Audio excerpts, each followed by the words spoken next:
All right, welcome back to the Basketball Academy. We are really excited to have not only a dear friend, but an incredible human being in Hunter Pinke.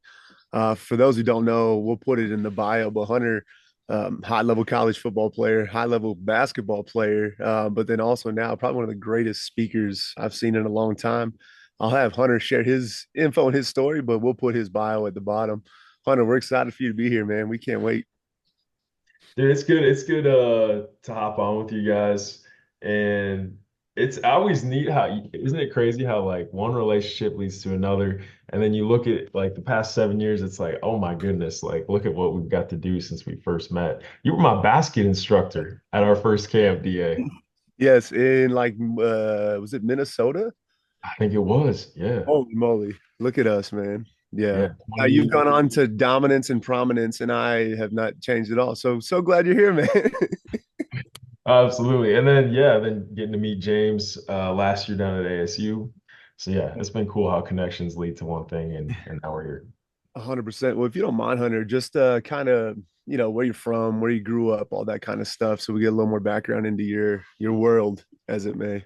Yeah, well, I'm currently in the great state of North Dakota, born and raised. I just wrapped up my college athletic career. Actually, it was an 8-year career, and I didn't even use any COVID years either. When you get injured, you get a few adaptive sports years, then you get your able-bodied years. So I got to pair those together. I just moved back from Arizona. I wrapped up my wheelchair basketball career down there last spring. So I'm now living back in North Dakota, but this is where I grew up. I'm a small town kid from North Dakota. Grew up in a town of 900 people. I had 18 in my graduating class. I usually leave that out. When I say I'm valedictorian, I usually leave out the 18 part. For But sure. but man, I had a great upbringing, product of a great family. I got to play all the sports growing up that I wanted to: football, basketball, baseball, track and field. Got to do things outside of sports though too. I mean, I love agriculture, I mean farming. I love to hunt, love to fish. If you don't like to hunt and fish and you're growing up in North Dakota, you're SOL. Like you're kind of out of luck because there's not too much other things to do. But got to go and play football at the University of North Dakota. Got to stay home and play for my home state's university. What an honor that was. Played 4 years there. And then in the winter of 2019 was in a skiing accident in Keystone, Colorado. Collided with another skier on the mountain and went headfirst into a tree. Uh, Left me paralyzed from the chest down. I have a complete spinal cord injury, pretty much from, I don't know if y'all can see, but pretty much from my chest, my nipple line really, all the way down. No feeling, no function. My spinal cord injury is at T6-7 for the anatomy junkies out there. So I have a complete spinal cord injury and coming up on 5 years since my accident, which is kind of crazy. But a lot has happened since then. I graduated from the University of North Dakota, um, served as captain in my wheelchair my final year, which was really fun. And then I went to the University of Arizona, got my graduate degree, and play. Yeah, that's right, bear down. You're welcome. Peter. And played 3 years of wheelchair basketball on there. And man, we had such a good team. Great coach, great teammates, won over 100 games in 3 years, went to back-to-back national championships. I can't say enough about that program and the experience that they gave me. I got to serve as captain on that team as well, and being able to lead those guys. And there's a cool aspects of leading people in general. You guys are both leaders and have done it your whole lives, but to lead an adaptive group was a first for me. Yeah, Like everybody on that team had something. right. Like, we got a lower leg amputee here. We got a gunshot wound over here that left him paralyzed. You got a skiing accident with me. Like everybody had these incredible stories, and then to put it together, it was one of the coolest experiences in my life. So I just wrapped that up in let's see here, March of this year, and back in North Dakota now. What am I doing now? I'm farming, I'm building, and I'm speaking. Those three things. Oh, So I'm living the life, man. I get to farm with my grandpa. I get to help build residential construction and project management design with my dad, and then I get to speak and travel the country and get to tell my story. So that's a little bit of the background on me. Yeah, that's incredible, man. And I think with that, I'll throw it over to James in a moment. But I mean, even back when I knew you when you were younger, I don't remember what grade you were in, but you have an energy about you that's contagious. I call it personally, I call it movie energy, meaning if I were to watch a military movie, there's always that alpha you'd run through a wall for. You're that alpha, just so you know, my guy. But I think I would like for you, if you don't mind, to unpack what No Bad Days means to you. If you were to give like a couple of sentence synopsis and where that mindset comes from, because I think that's not only a phrase, but a lifestyle you embody really well. Yeah. Yeah, No Bad Days has been kind of what I've held on to and then also preached Mm, to now thousands. But No Bad Days really comes down to perspective. And it's the perspective of, man, I every day going forward from here on out is a day that could have been taken away from me. mm, And I really think that there's a difference, DA, that there is a difference between a tough day and a bad day.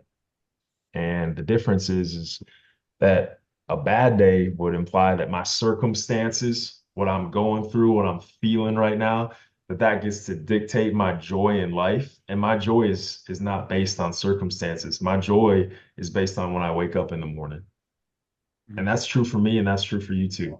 Like I'm still here. Like, I still have a choice. I don't have a choice on what happens to me, but I do have a mm. choice on how I respond to it. And I'm loved. Those three things never change for me, man. I'm still here. I have a choice. I'm loved. If those three things are the same, yeah, I'm not going to have a bad day. It can be tough, but it's not going to be bad. And my streak is at, I think, 1716. So my streak's pretty good, but I haven't had a bad day in a long time. Yeah, that's awesome, man. I think too, it's like it's almost like you formed this stoic philosophy, of things don't anger me, but I have the ability, the agency to respond to how things are implied by me mentally.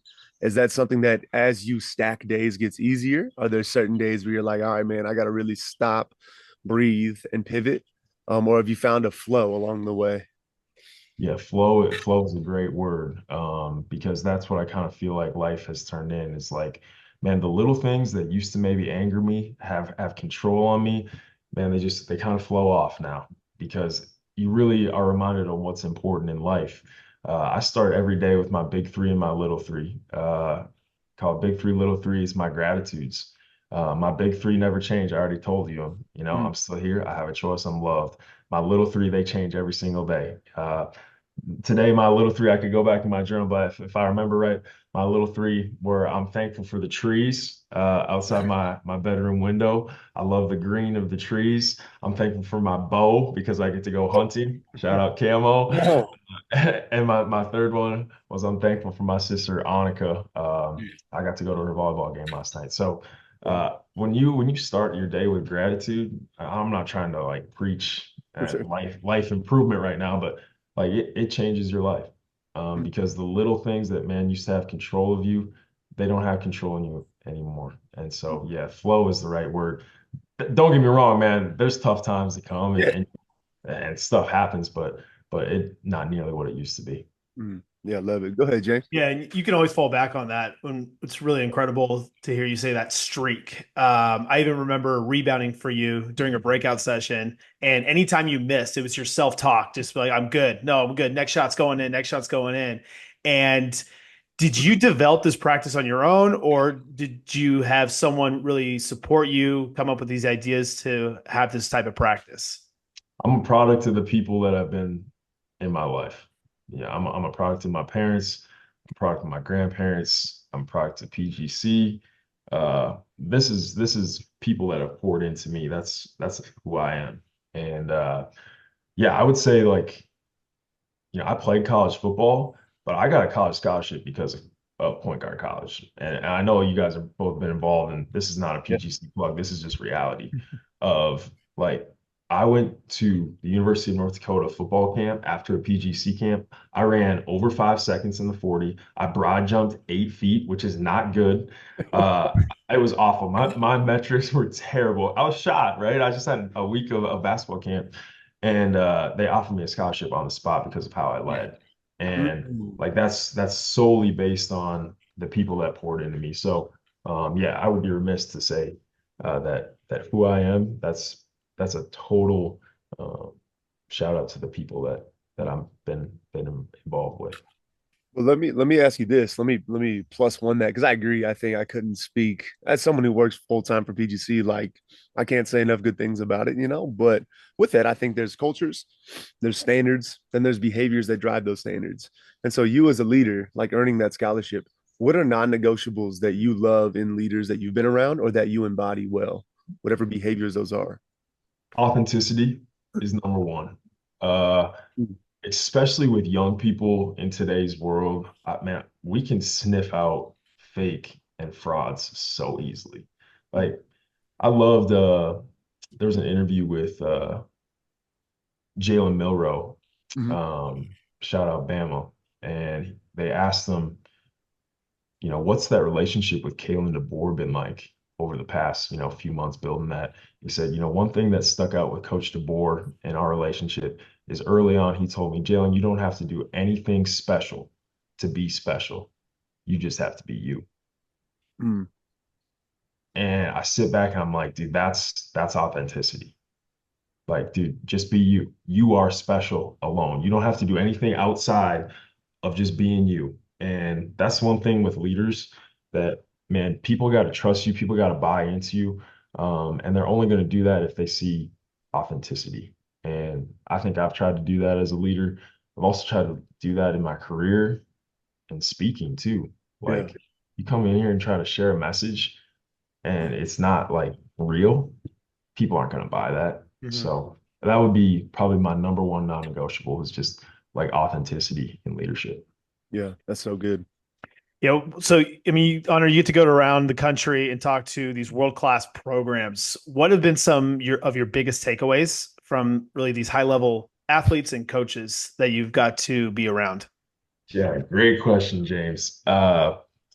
It's crazy as I've now gotten to go and see some of these programs and these high level elite people and leaders. It actually comes back to some of the same principles that I was raised with in our small town, North Dakota, that my parents and my grandparents instilled in me. And I think of my grandpa, who's my guy. Like, I hope everybody that's listening has like that person that they're chasing, Mm. right? You should always be chasing somebody. I'm trying to get to somewhere and trying to improve, right? My grandpa's the guy I'm chasing. I'll probably always will be chasing because I don't think I'll ever get to where he's been or what he's done. But he taught me from a young age, man. The great ones do the basics right every day. Hmm. Mm. And it is a simple philosophy, but that is so true, man. Like Alabama, it's just I would say they're probably the standard of college football right now. Over the 18 years that Saban was there, um, their standard is to be a champion in everything that they do. It's to be a champion in the classroom, right, off the field, on the field. But what they do on the field, they're doing the same drills that everybody else is doing. Right. Like they're eating, they're drinking the same things that everybody else is drinking and eating. They're running a lot of the same concepts that everybody else is running, right? Inside zone, outside zone, play action stuff. They're just doing it at a different level than everybody else because they're doing it right every single day. Consistency, attention to detail. That's what I found is that, man, the great ones, they're not doing really anything too different, too special. They're just doing it right every single day. Hmm. I'm gonna close out this question. I know I'm rambling on this one, but You good? man, one of the guys that I got to get linked up with at Arizona that I tried to just get as much as I could from him as far as wisdom was Mike Candrea, Mm. uh, eight-time national champion softball coach at the University of Arizona, gold medalist coach with Team USA. And getting to know Mike, I always try to ask for nuggets. Like, Coach, if you could give me three life nuggets, what would you give me? And his nuggets have stuck with me. He said, anything in life you want to pursue, Hunter, live it by the three C's. Be competent, be consistent, and care about others. And that is true, I think, in all elite level leaders and programs. They are competent, right? They have prepared, they've put in the time where they are knowledgeable in what they're doing. They're consistent. They do it every single day and they care about other people. It's not about them, it's about the team. It's about the program. And that has reigned true in all of the successful programs that I've been able to visit. Yeah, I love that. And I think with that too, just uh being as transparent as I can, you are becoming world no, you're getting world class in speaking. I don't want to say you are world class because I don't want to boost your ego too much, but my goodness, man, you are on a path to mastery, just being real. Are there any techniques, anything you've read, anything you've consumed that have made you like a more stoic speaker or more impactful speaker? Because it's cool to see what, knowing you prior to everything that's happened and then watching the leap you've made. I can tell you've been working on your craft a lot. So, Yeah, I've tried. Yeah, I'm always trying to get better. Like that's one thing that doesn't change as you get older, maybe you retire from basketball or something, like you find new things to pursue and try and get better at. And speaking's been one of those things on how to deliver a message in a way that somebody is able to then receive it. Um, One of the things that I've had to work on is, man, I love trying to gain wisdom. Like I have a wisdom wall up in my office where I just try and get as much stuff from as many people and just like what can I steal from that? Right? It's a copycat game, right? Like, D, I like your crossover, so I'm gonna go take that crossover. I'm gonna work at it. It's the same thing in speaking. Like, oh, I love what he said there, and so I've got so much stuff, but the human brain can only take in so much. Mhm. So for me, early on, I tried to just like throw a ton of stuff at people, like this is so good, and this is so good, and this and this and this, and you become overwhelmed. It's like can't take it. There's too much salt in the soup, right. right? Too much salt in the soup, they don't want to eat it. It's too much, Yeah. right? You don't have any salt in the soup, it's bland. It's like that's not very good either. You just got to sprinkle it, Mhm. right? And I think that's the same with speaking. Is like, man, what I used to have, my mom, she's one of my speaking coaches actually. She cut it in half. Mm, Once you've got that half, then refine that and then probably cut that in half too. Now we're at this, and this is what we can work with. Like this is what we're gonna really dig into and expand on. And that's what somebody's gonna be able to take and chew on a little bit. So that's been one of the things that I've really had to work on. And I think I've gotten better at is, man, cut it down and right. make it simple. So that people can understand it, comprehend it, and then actually implement it. Because that's the point. I don't want to go into a group, have them listen to something, um, and then a week later have it not have any effect on them, right? Totally. Yeah. So that's probably been the big thing for me. That's really good. Yeah, hey, Hunter, going back to like keeping things simple, like trusting the process. I'm not sure if you saw the Tom Brady clip about he really spoke on development rather than how we're dumbing down the game for athletes right now. Is because I think in a society we're in a win, we have to win now. Just think of the Bryce Young situation. Like we're putting these guys in these situations where we got to have them in rather than actually learn a playbook, learning the culture, learning and developing. I just want to get your thoughts on that. Maybe how it was 10 years ago and how it is now. Building blocks, man, building blocks. Everybody wants to reach the top of the pyramid without building the foundation. Man, I'm a Vikings fan, so if we're talking NFL, Mhm. uh, I think it's a blessing in disguise for JJ McCarthy, honestly, Mhm. because he's going to now get a full year. He's going to rehab just fine. I'm not worried about his body, Mhm. but like his mind. And you look at Patrick Mahomes, he did the same thing with Alex Smith. Um, Michael Penix getting to do this under Kirk Cousins. Like I just think there's such an advantage to go in and start to build. It's building, dude. You don't become a great ball handler with tons of Kyrie finishing moves like that. Man, you start with a stretch finish. Like you start with a 1-2 power. Right. Like that's where you start. It's the same thing in life. I think it's the same thing in football. I think it's the same thing in all areas, man. Development starts simple and then you start building on it. And you get a little bit better every single day. So, man, Tom Brady's the GOAT. Whatever he says is probably right. When it comes to football, it's probably the same in life too. Actually, I know it's the same in life. So there's a lot of truth to that. Yeah, I think what is the phrase? You can't scale complexity. You can only scale simplicity. And you look at any development program, they develop so well by building blocks that you can rep over and over again, right? With that, Hunter, how would you finish the sentence any way you feel like you need to, like either as a speaker or as a son, as a sibling, as a leader? I'm at my best when I am blank. When do you feel like you're at your best and you're clicking on all cylinders? The first word that came to mind is grounded. Um, I'm at my best when I'm grounded. And what I mean by grounded, I'm not meaning sitting in my wheelchair. I'm grounded all the time if that's the case. I'm not jumping anytime. But I mean grounded in who I am. Grounded in my faith, grounded with my family, grounded with my beliefs. Um, man, I hope I never lose sight of who I am and where I'm from. Uh, the people of North Dakota, of this region, the upper Midwest, like that's who I am. That's where I'm from. I'm a small town kid from Wishick. I'll never lose sight of that. Like the things that they've done for me, that what the state of North Dakota did for me in my time of struggle, and how they filled my cup, and really now it's overflowing. Um, I can't lose sight of that. Like of all the places that I'll go, and I've got big dreams. Um, I hope I'm always grounded in who I am, where I'm from, and how I was raised, because that's the core. That's what it's all built on. Like we just talked about, the foundation of me as a person.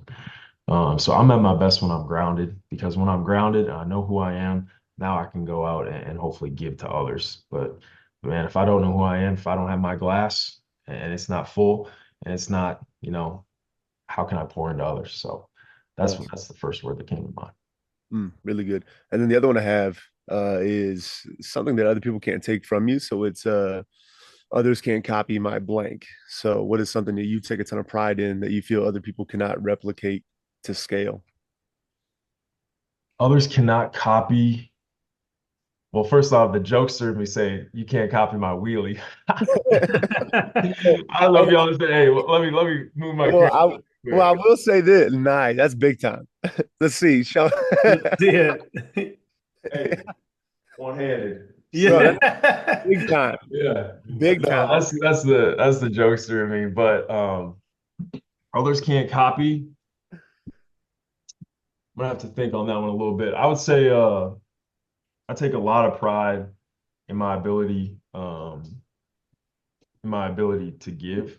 I don't want this to come off as arrogant, but like I ask myself the question every day, man, who can I pour into and what am I pouring into them? Hmm. And like I want every interaction that I have to leave a positive impact on somebody. Yeah. So like you can't copy my ability to spread joy. Hmm. I don't think you can. Um, because I want to be a light everywhere I go. So I'll leave that one where it's at. But man, you can't give joy like I can. Well, and with that, we could totally edit this out, but your sense of humor is phenomenal. Has that always been there? Has that been developed along the way? Because I think that can keep such good peace of mind, you know? You have to, man. Man, I talk about heavy subjects like, we're talking about real life and like Yeah. hard hitting stuff, and sometimes that like weighs on people. It's like, no, we'll Yeah. keep it light. You're right. There's a balance that has to be had. For So man, I'm pretty dorky. Like I'm a white boy from North Dakota. Like, let's be real. I'm not too.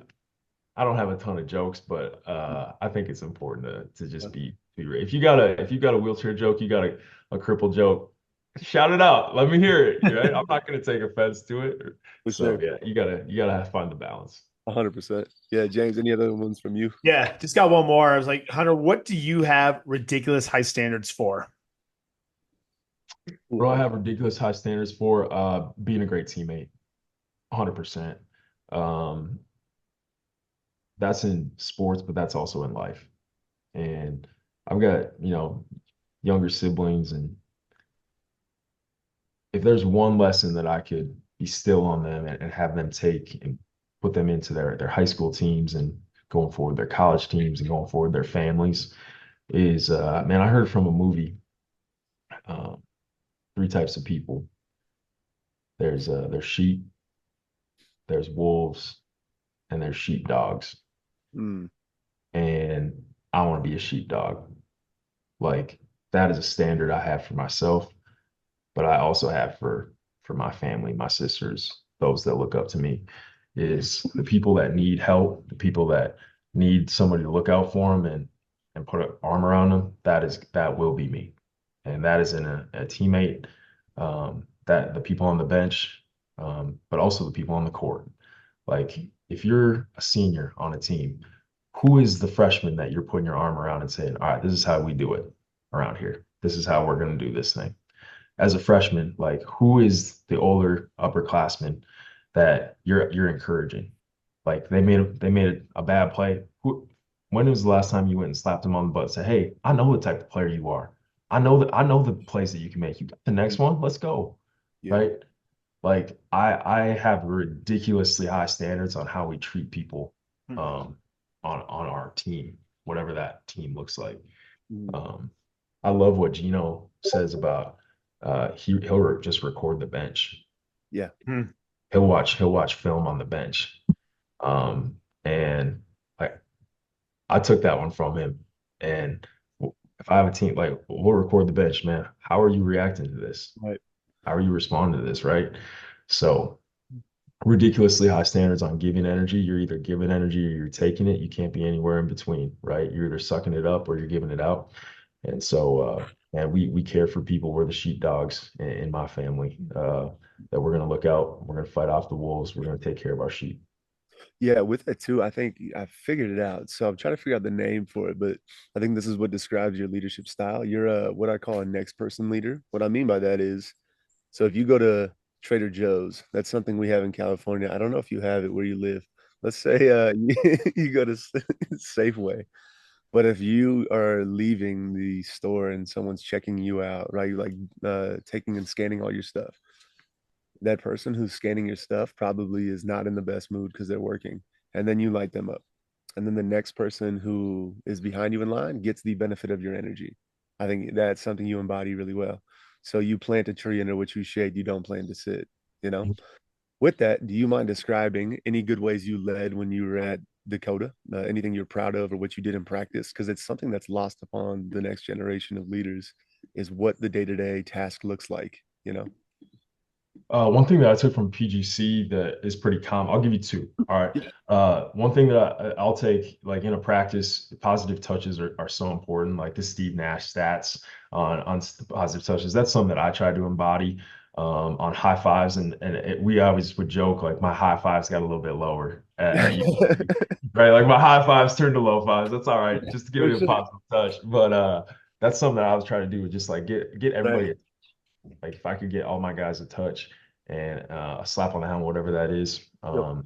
that's something that I think is really important on just connecting with people. But here's another thing that off the field, this could work, and I think is really important. It's just like handwritten letters. Big time. This is a lost art in the world of texts and emails and FaceTimes. We have lost the art of writing down words. When we write something down, it's permanent. It's there. And it comes from our hands and it comes from our mind. It's not, there's no technology involved with it. It's just us and words. And I think there's a powerful connection with that. Um, I wrote all my guys my last year a letter, all 110 of them, at the end of the year. And it's really cool now. I came back 5 years later and kid by the name of Bo Belquist. Uh, for those that are listening, go look up Bo Belquist, man. He's from New Rockford, Cheyenne, North Dakota. Played nine-man football. He just broke UND's Division I receptions record. He was a true freshman my 5th year, and I just went back and spoke at the University of North Dakota a few weeks ago. He came up to me, and I mean, he's the guy there, right? He's been the guy. He came up, dapped him up. He goes, "Hey, man, real quiet kid. I just wanted to say thank you. I still got that letter and it's framed up in my room. And that thing has made all the difference, man. That's what I needed when I was a freshman. I wrote 110 of those. To be honest, I have no idea what I said to Bo Belquist in that letter, but there's power in that, Yeah. and that is just a nugget. I think that as a leader, if you want to gain some people's trust, And take the time, get out a piece of paper and write a letter to them, encouraging them, telling them who they are, not as a player, but their identity as a person. Man, you are kind. I've never seen somebody work like you. Like, tell them in a letter, and I think you're going to reap the benefits. That's big time, man. I think that ties back to the thing that you love in leaders, which is authenticity. You need to be authentic if you're going to write letters to people. I think a non-authentic person would like type one up, print it out, and copy it 100 times. Whereas like the ability to sit, write, and make it personal is special.